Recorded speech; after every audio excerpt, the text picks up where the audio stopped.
surga, ajari kami untuk menyenangkan Engkau dimanapun dan kapanpun. Pagi ini, pakai mulut hamba-Mu untuk menyampaikan kebenaran ini. Sehingga apa yang keluar dari mulut hamba-Mu ini memiliki kuasa lebih tajam dari pedang bermata dua. Sehingga semua orang yang tersentuh terbuka mata hatinya dan berubah. Terima kasih Bapa, hanya dalam nama Tuhan Yesus kami berdoa dan mengucap syukur. Amin.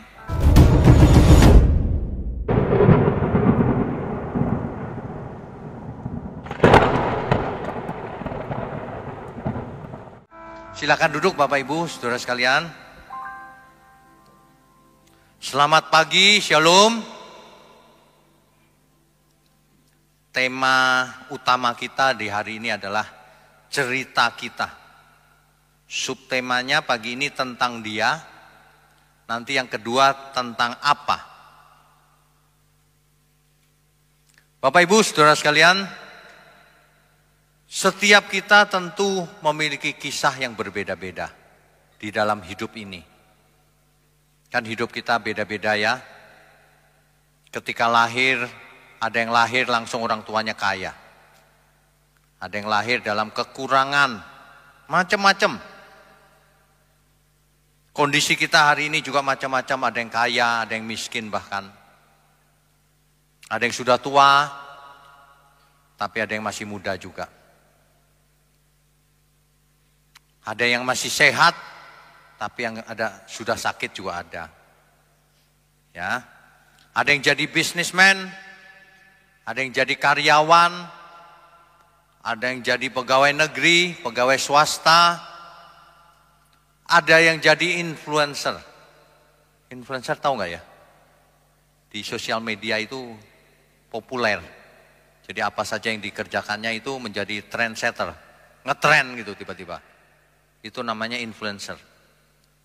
Dan lain-lain. Ada yang sukses hidupnya, ada yang gagal total. Ada yang kaya raya seperti Salomo, tapi ada yang seperti Lazarus.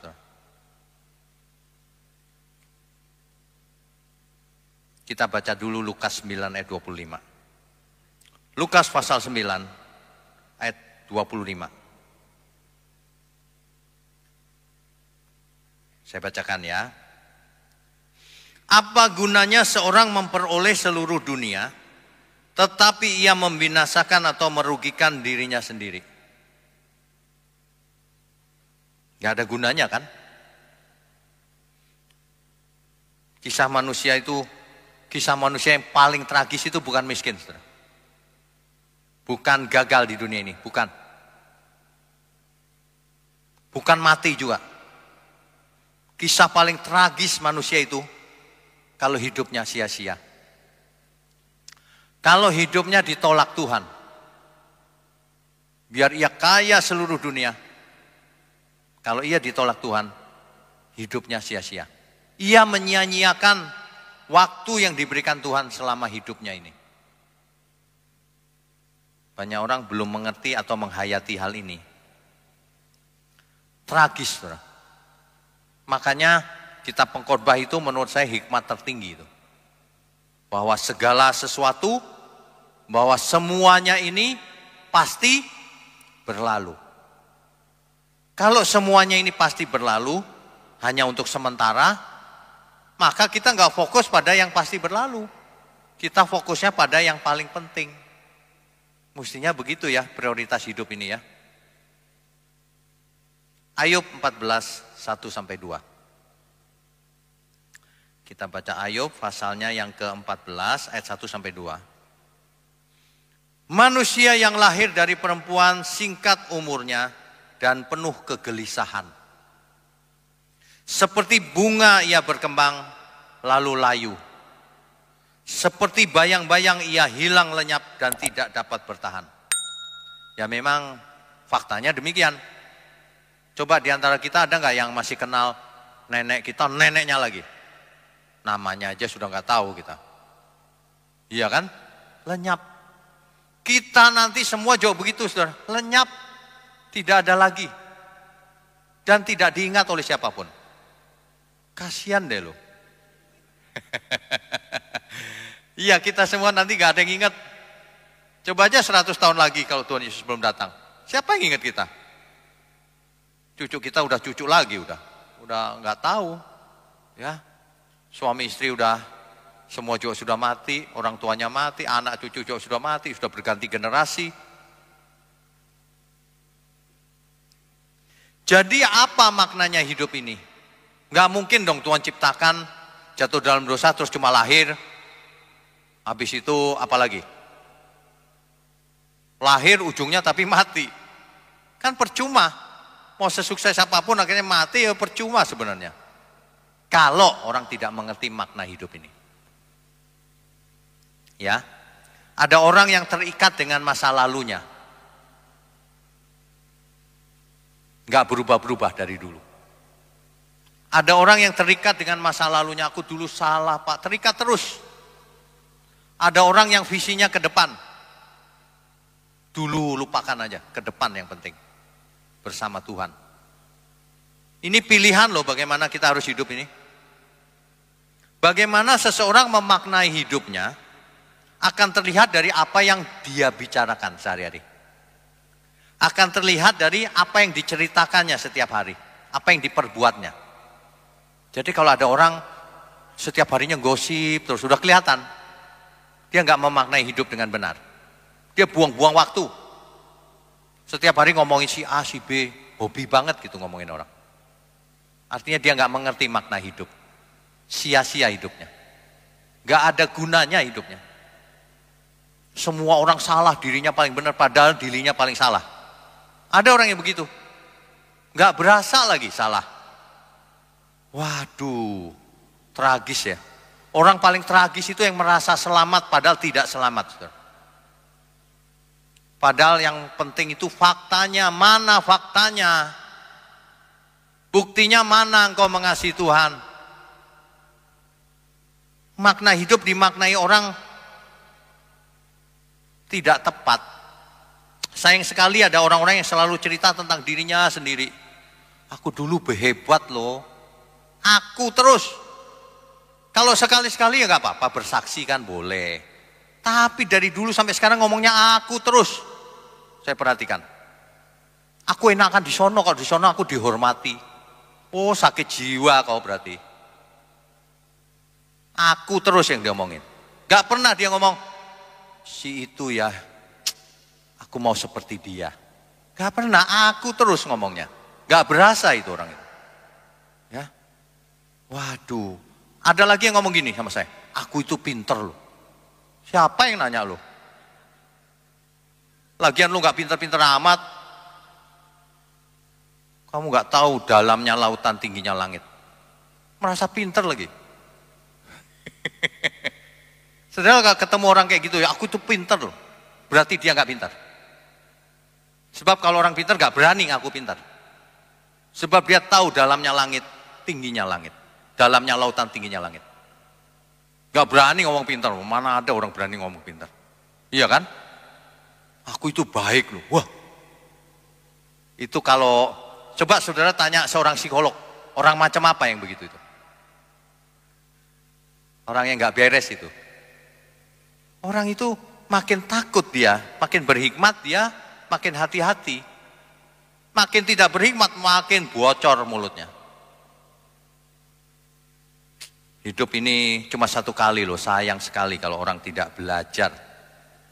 Makanya ya, kalau yang suka dengar khotbah seperti ini nggak banyak. Karena jadi merenung kan. Tapi itu sehat untuk jiwa kita. Jangan dengar yang senang, enak di telinga saja. Banyak orang itu fokus pada dirinya sendiri. Dirinya sendiri jadi berhala bagi dia.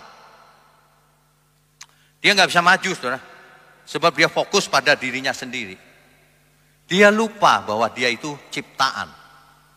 Diciptakan Tuhan dengan tujuan yang mulia, yang agung. Bayangkan kalau manusia itu lahir nggak bisa apa-apa. Bayi nggak ada yang bisa apa-apa kan? Nggak bisa apa-apa dia, bayi itu. Kemudian semuanya dimulai dari nol.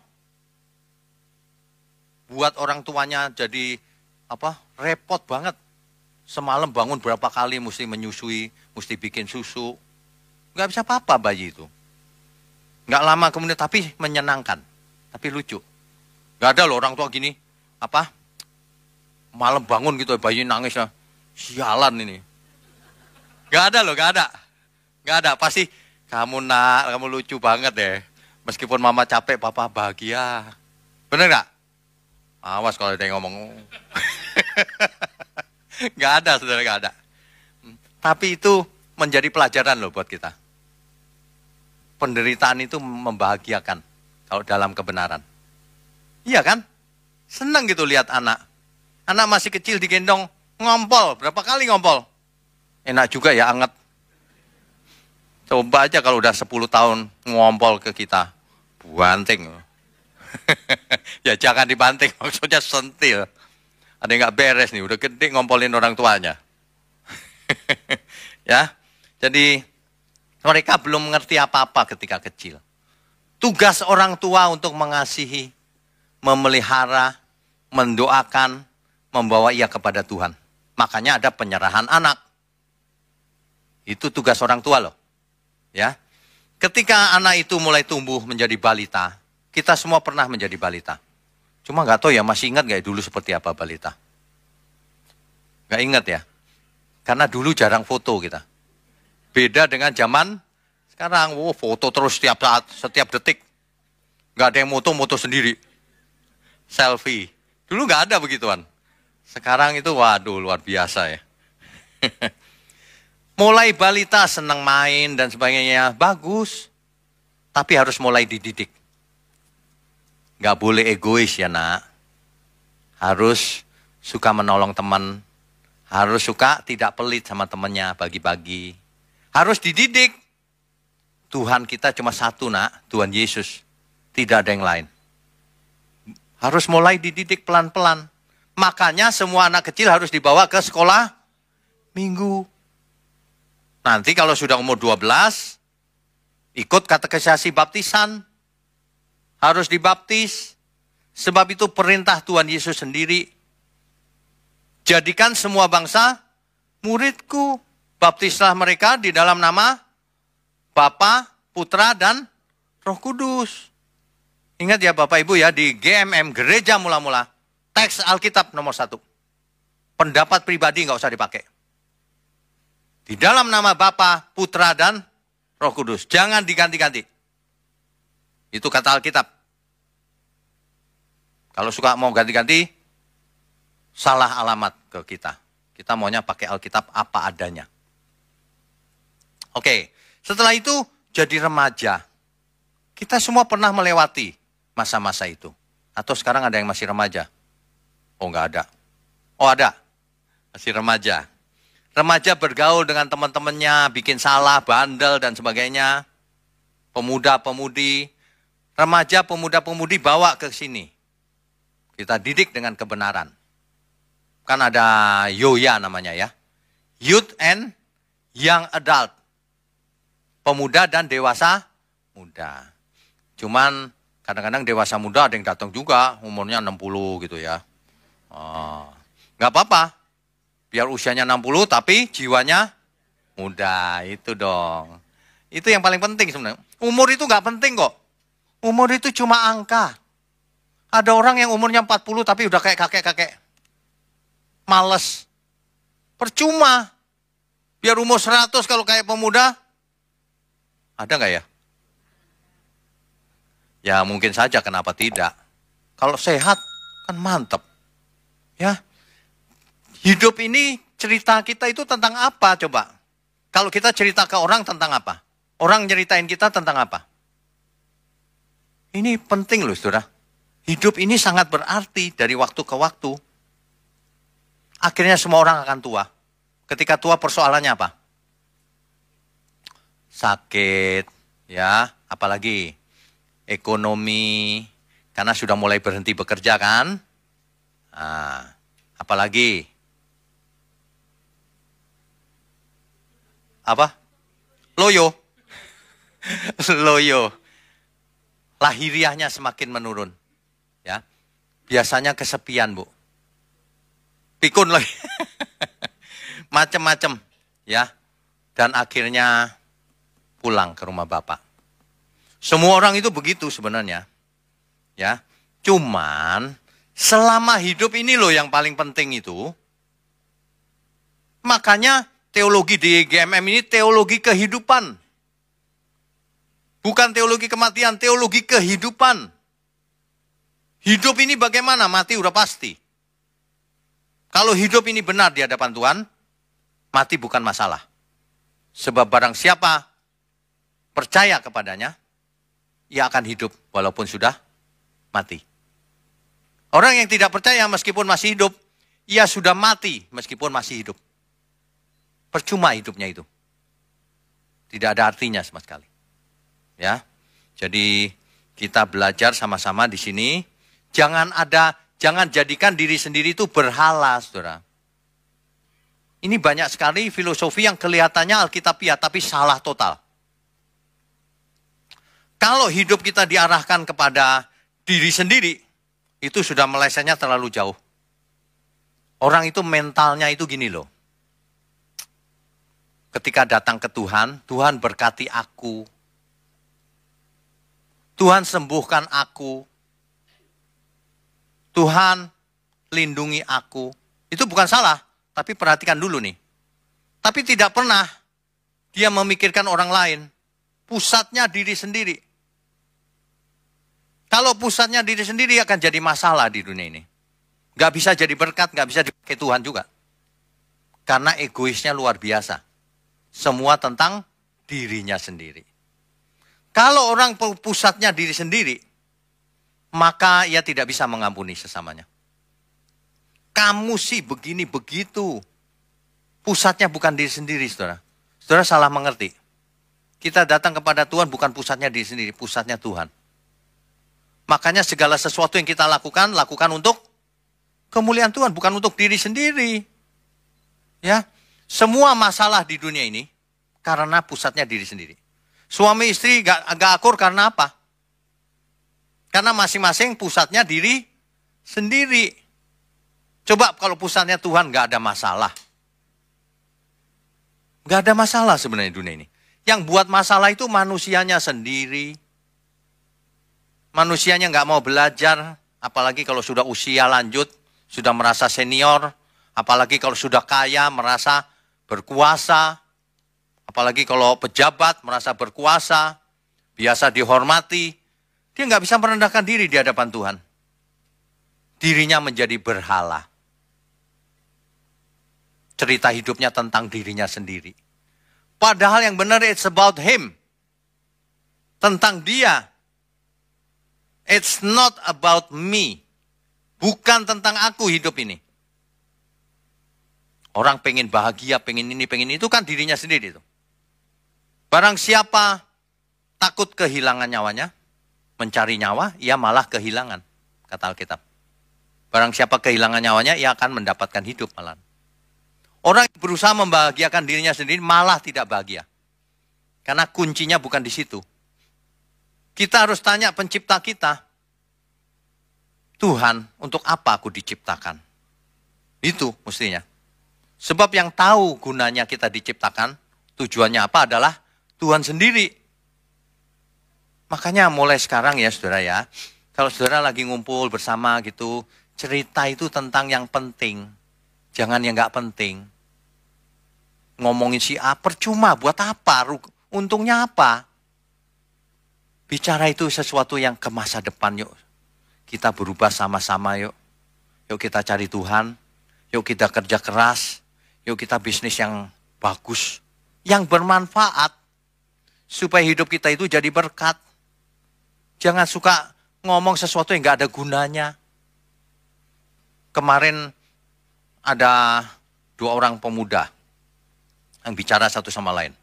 Kebetulan dekat. Kita dengar tuh ngomongannya apa. Tahu nggak apa yang dia omongin? Aduh, kok ada ya kayak gitu ya? Masa pemuda, cowok, ngomong sama temannya, Kemarin aku beli baju loh, bagus ya, lihat nih fotonya. Ya itu sih nggak apa-apa ya. Tapi terus, lihat nih, bagus nih. Masa disetrika sembarangan sama pembantuku, sampai lecek, sampai ini. Ini ngomong apa sih? Gak penting banget. Ngerti gak sih maksudnya? Kadang-kadang banyak orang itu ngomong sesuatu yang gak penting banget. Ngomong sama temennya, ntar kita mancing yuk dari pagi sampai malam. Loh mancing gak masalah loh ya. Tapi gini, mancing di mana? Mancing di gotku yuk. Mancing di got buat apa? Banyak sekali hal-hal yang waktu kita buang. Jangan ya. Mulai sekarang, coba perhatikan bagaimana kita hidup selama ini. Ketika gosip itu, apa itu artinya? Apa sih gunanya gosip itu? Seneng gitu. Kalau ngomongin orang jelek. Sakit jiwa itu namanya. Orang jelek seneng ngomonginnya. Kan mestinya seneng kalau orang lain, itu orang itu jadi berkat ya. Kita seperti dia yuk belajar. Nah kan gitu mestinya. Seperti Tuhan Yesus ya. Hidupnya itu jadi berkat bagi seluruh dunia. Kita harus belajar sama Tuhan Yesus. Nah kan ngomongnya ada artinya gitu. Jangan ngomong yang enggak-enggak gitu. Ya, ibu-ibu bertobat lagi. Kok belanja itu jangan yang aneh-aneh.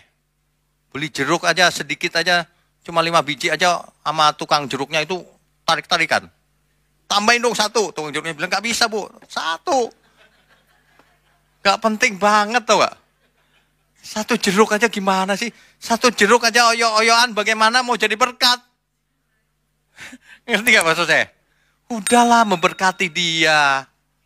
Kadang-kadang kita diakalin dikit, ya udah lain kali aku gak beli sama kamu. Gitu aja gak usah ngotot-ngototan gitu. Hidup ini dibuat yang penuh arti, penuh makna. Ayo suami sama istri dimulai yang deket-deket dulu. Bagaimana ya sebelum aku menghembuskan nafas terakhir. Kita harus jadi berkat mah. Nah gitu.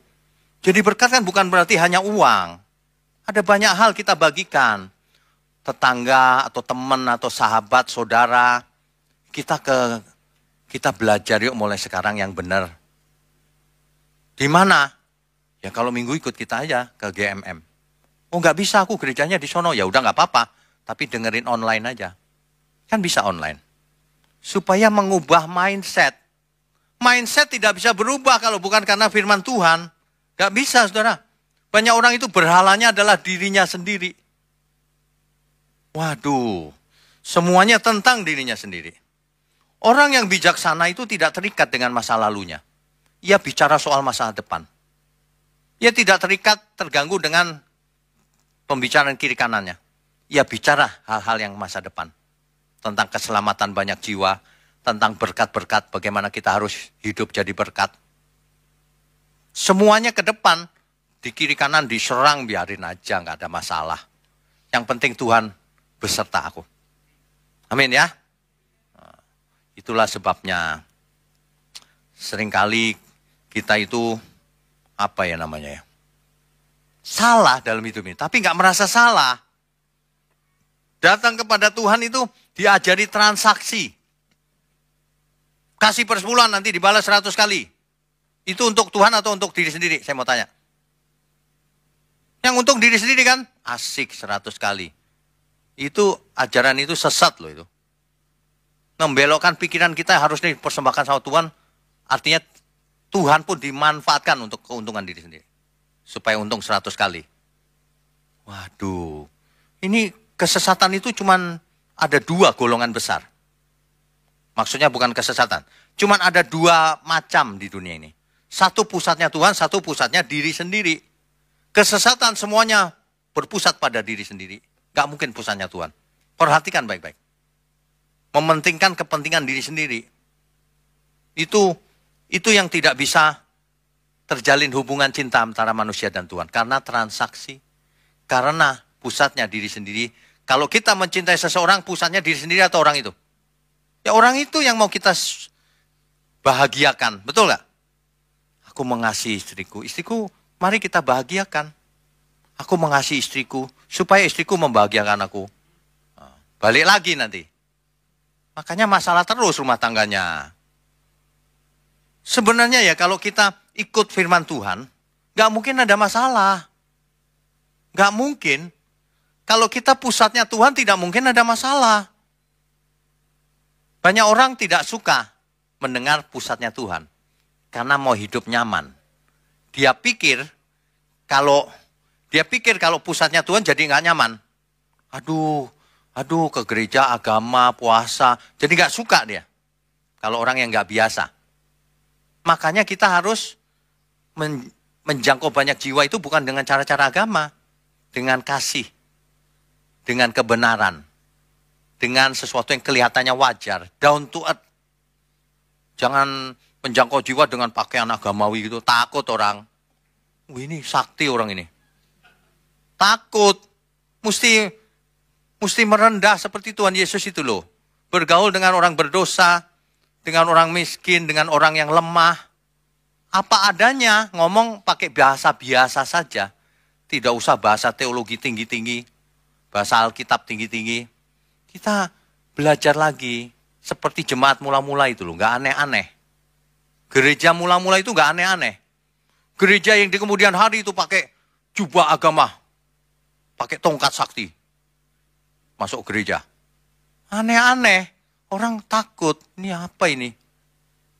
Banyak yang begitu. Ya, jangan. Kita harus seperti Tuhan Yesus. Ya. Amin, saudara. Jadi kalau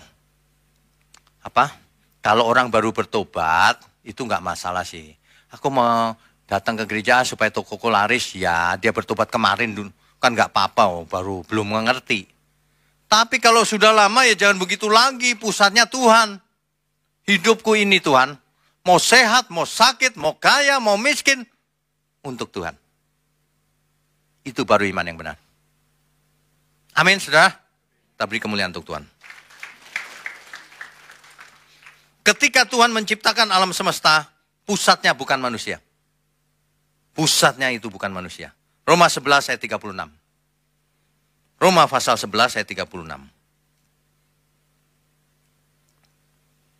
Saya bacakan ya. Sebab segala sesuatu adalah dari Dia. Dan oleh Dia. Dan kepada Dia, bagi Dialah kemuliaan sampai selama-lamanya. Pusatnya itu bukan manusia, pusatnya itu Tuhan. Mazmur 19 ayat 1. Mazmur pasalnya ke-19 ayat 1. Langit menceritakan kemuliaan Allah. Dan cakrawala memberitakan pekerjaan tangannya. Semua ini menceritakan kemuliaan Allah. Ada orang nanya sama saya dulu ya, begini. Pak, jagat raya itu kan luasnya tak terhingga. Ya betul. Bumi itu kan titik ya, betul. Manusia lebih titik lagi, ya betul. Kenapa Pak? Kok Allah boros amat bikin luas banget yang ditempatin cuma bumi? Kamu salah mengerti. Kau pikir ciptaan ini buat kamu. Allah ciptakan semua ini untuk kemuliaannya. Bukan untuk kita. Salah berpikir dia. Kalau kita tahu semua buatan tangan Tuhan ini untuk kemuliaannya, maka kita ada di jalurnya Tuhan. Coba kalau hidup ini kita mengerti, hidupku ini untuk kemuliaan Tuhan. Wah, mantap. Bicara pasti benar. Karena kemuliaan Tuhan bukan kepentinganku. Ketika difitnah pun nggak masalah untuk kepentingan Tuhan. Diam aja. Dia belum mengerti. Jadi hidup kita bisa jadi berkat. Kalau hidup untuk diri sendiri jadi masalah. Hidup ini. Ya, itu kuncinya di situ sih. Pusat kita siapa? Tuhan atau diri sendiri? Itu perlu diperiksa mulai sekarang. Manusia pertama jatuh karena apa? Karena pusatnya diri sendiri. Ketika Hawa melihat buah itu, kelihatannya menarik tuh. Menarik buat siapa? Buat Tuhan. Pasti buat diri sendiri. Kelihatannya enak, sedap, dan memberi pengertian. Dan kita akan menjadi seperti Allah. Diri sendiri pusatnya. Dimakanlah, celaka manusia. Hari ini juga sama semua. Seolah-olah Tuhan bicara begini, jangan kau makan buah itu. Buah duniawi itu jangan kau makan. Kalau manusia pusatnya Tuhan, baik Tuhan. Kalau manusia pusatnya diri sendiri, tapi enak Tuhan. Kenapa manusia suka berbuat dosa? Saya mau tanya. Kenapa? Kenapa laki-laki banyak yang selingkuh? Karena ada yang jawab enak. Ya kalau nggak enak ya nggak dilakukan dong, bener nggak? Karena nikmat. Dosa itu nikmat, tapi cuma sebentar nikmatnya. Setelah itu maut lanjutannya. Ibarat orang minum air gula segini setiap hari. Enak kan? Enak, manis. Tapi sebentar kemudian diabetes. Ya, sebentar kemudian cepat mati itu kalau minum gula terus setiap hari segini. Makanya ya, dosa itu meskipun nikmat tolak, saudara. Sakiti daging kita itu. Natur dosa itu. Meskipun enak, enggak. Aku tidak mau. Anak Allah itu bukan tidak mau buat dosa. Tapi tidak bisa buat dosa. Kata Alkitab. Jadi ada tingkatannya ini. Yang pertama orang doyan dosa. Enak. Lama-lama dia berusaha puasa. Menahan diri. Itu puasa tuh, menahan diri. Belum dewasa itu. Setelah itu enggak perlu puasa. Memang aku nggak mau ah. Setelah itu malah nggak doyan. Nah itu baru sempurna. Tidak doyan dosa. Bahkan sudah tidak terasa nikmat lagi. Dosa itu terasa menakutkan bagi orang yang benar. Gitu. Beneran. Disuguhi gitu ya. Disuguhin itu apa ya? Disodorin. Disodorin. Tetap nggak mau. Disodorin duit segepok. Waduh, sorry ya. Gitu. Jangan disodorin ding, terus matanya hijau.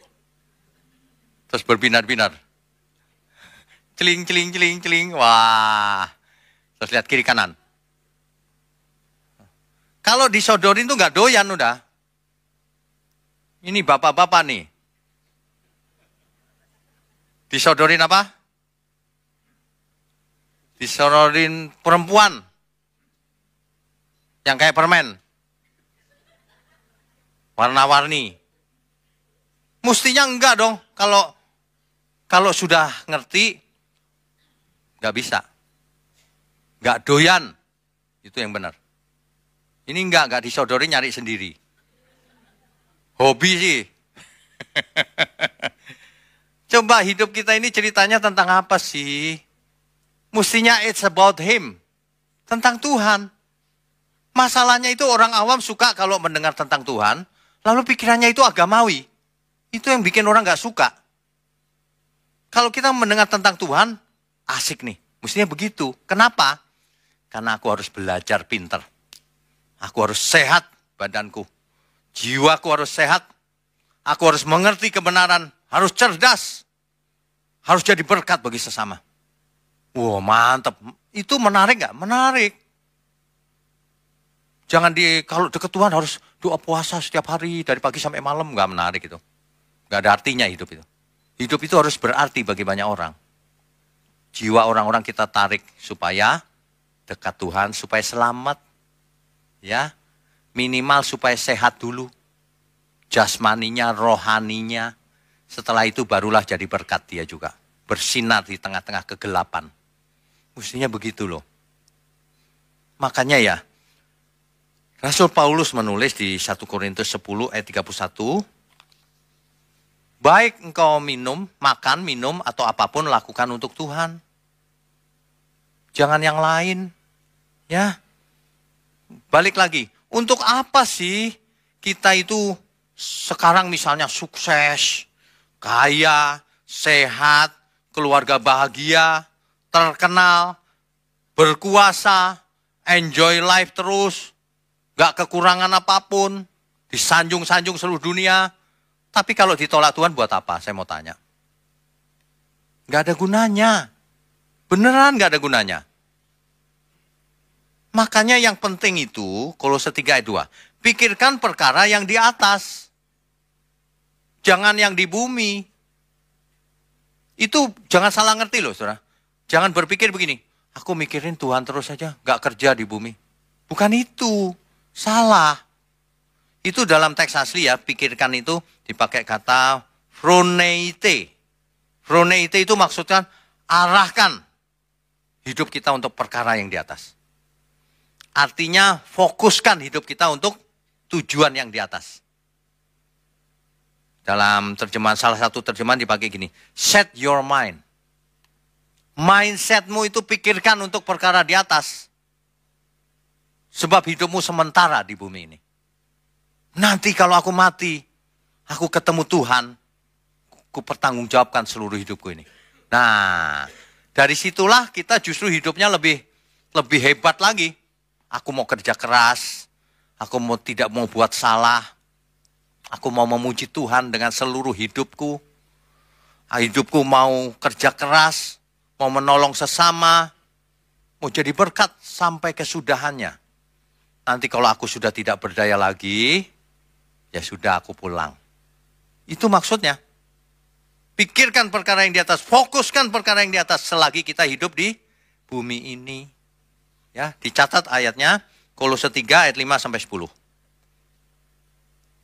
Kolose pasal 3 ayat 5 sampai 10. Dicatat ya.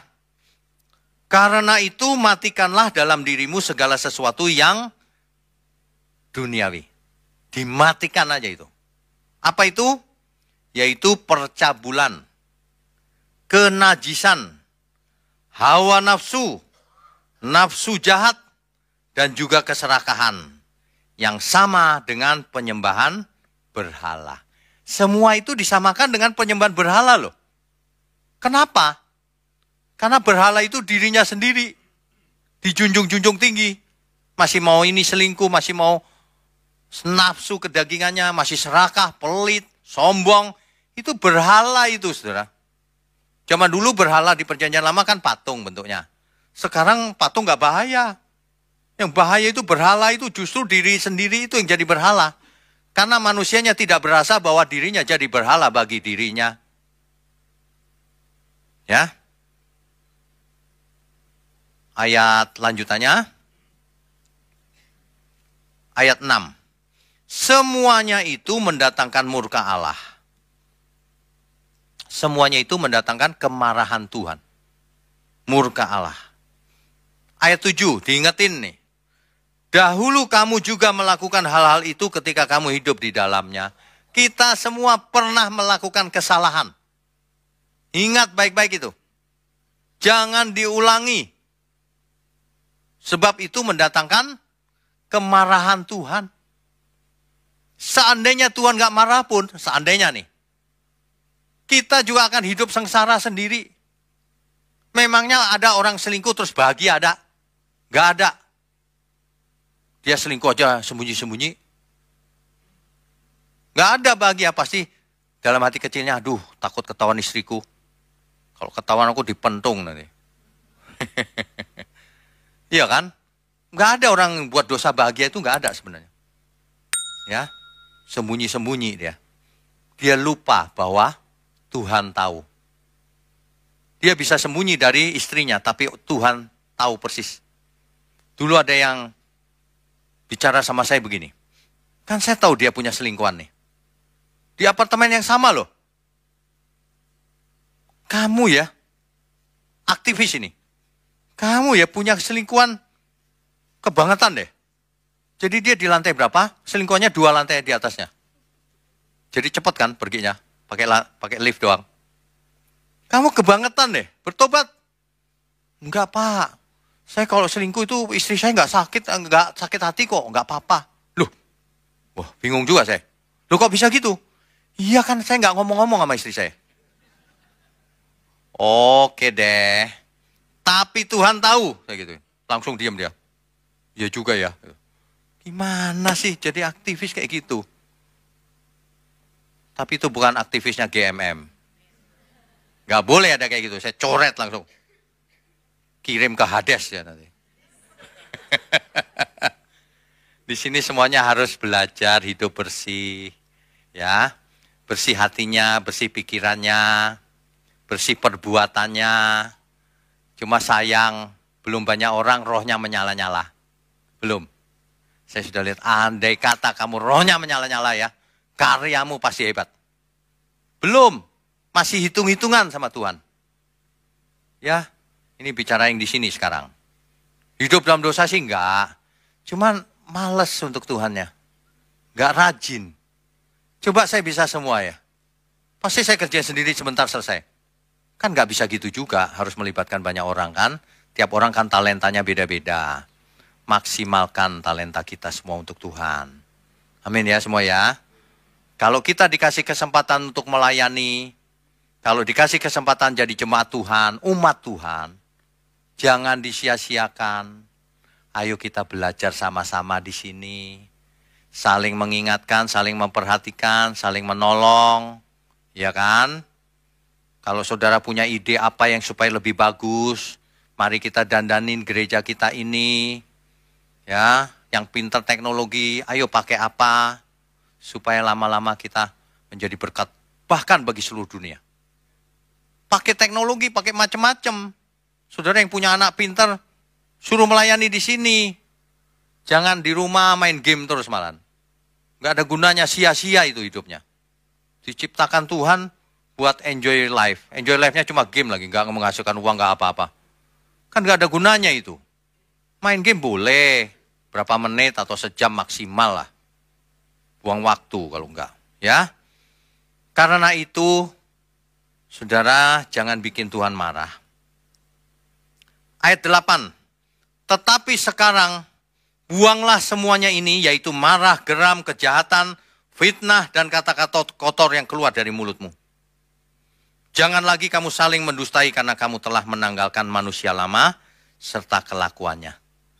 Dan telah mengenakan manusia baru yang terus-menerus diperbaharui untuk memperoleh pengetahuan yang benar menurut gambar Khaliknya.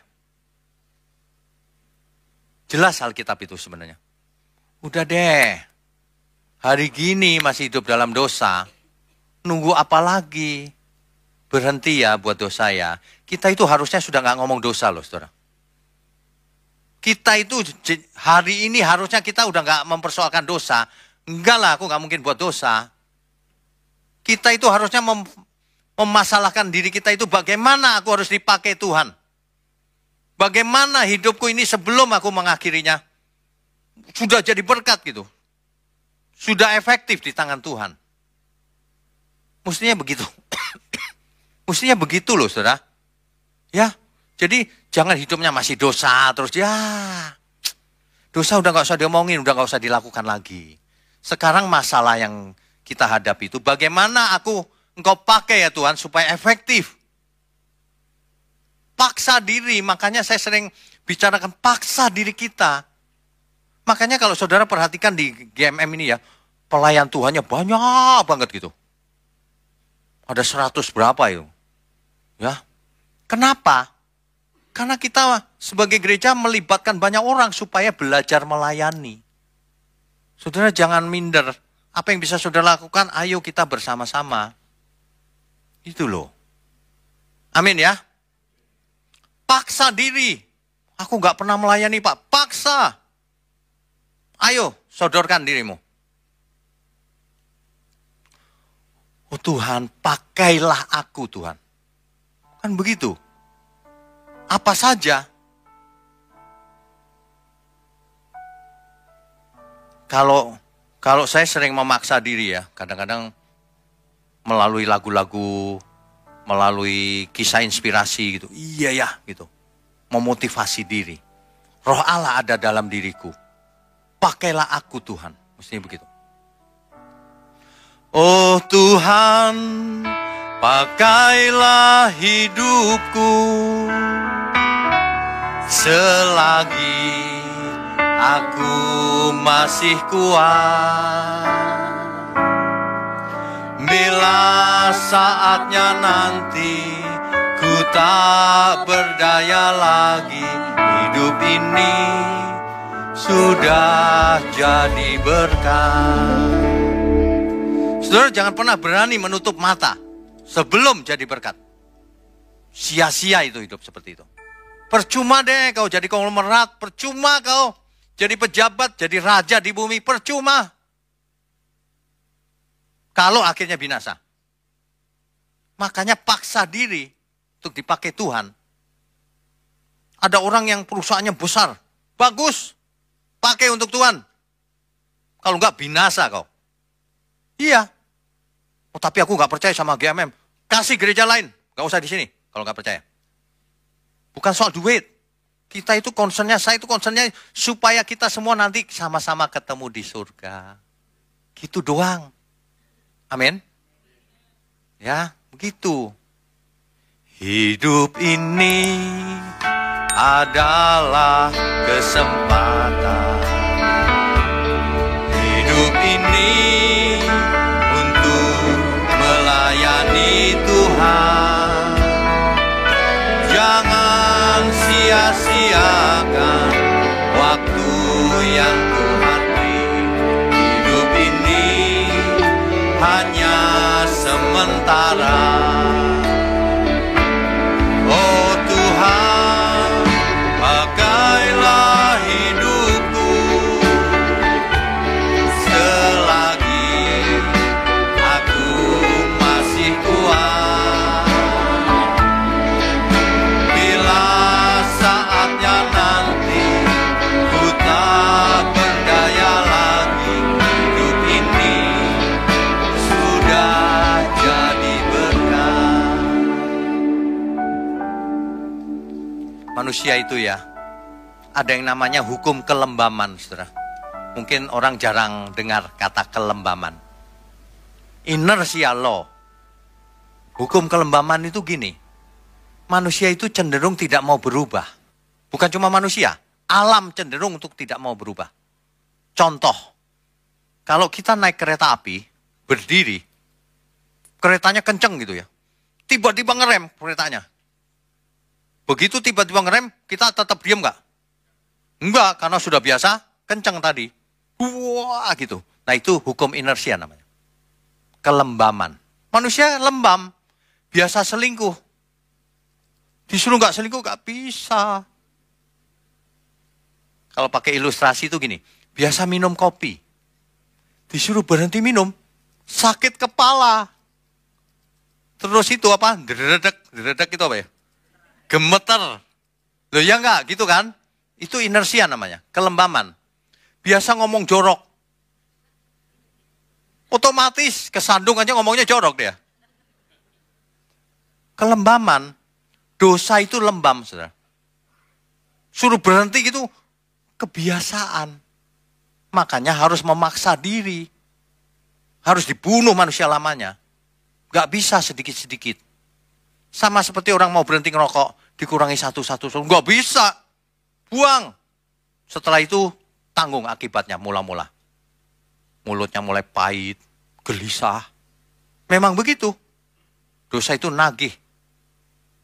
Tapi itu harus dilewati. Setelah lulus, gak ada lagi begitu.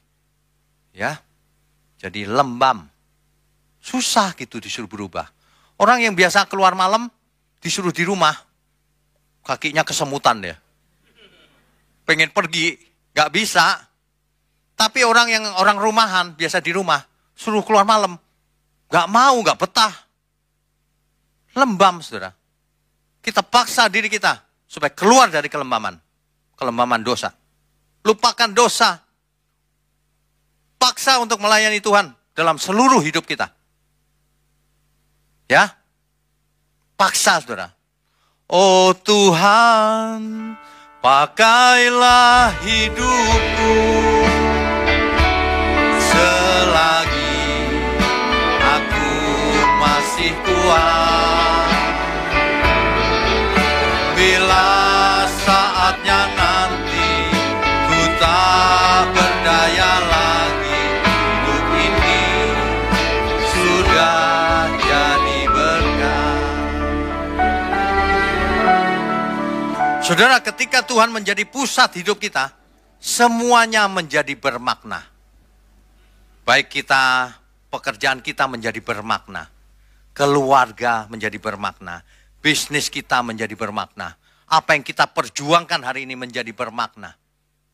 Ketika pusatnya Tuhan. Kebahagiaan kita pun menjadi bermakna. Keluargaku bahagia tapi di dalam Tuhan. Itu maknanya jadi ada gitu. Kalau enggak tadinya sia-sia semuanya. Ya, segala sesuatunya menjadi sangat baik. Sebab Alkitab berkata, segala sesuatu mendatangkan kebaikan bagi orang yang mengasihi Tuhan. Kalau pusatnya Tuhan. Segala sesuatu mendatangkan kecelakaan kalau pusatnya diri sendiri.